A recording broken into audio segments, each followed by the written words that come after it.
dove torno a leggere un articolo trattato dal blog Venetica, digitalizzazione del testo del maio 2022 del Lunaro Veneto 2022, produzione autorizzata dall'Accademia della Buona Creanza. L'articolo è il primo dei 4 e si intitola Organizzazione dell'esercito veneto. Le origini, le sorte della storia. È resto difficile farsi un'idea precisa dell'esercito veneto durante tutte le epoche.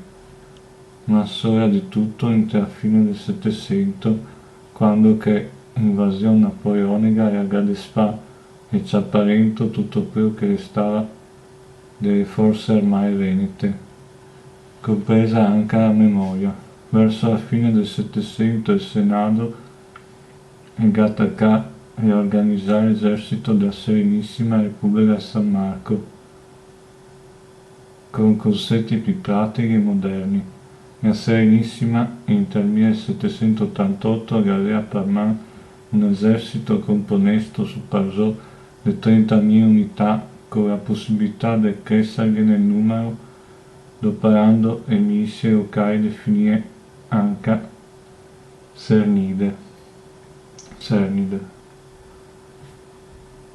Questo è il primo articolo e se vedremo al prossimo, al secondo, nel prossimo video.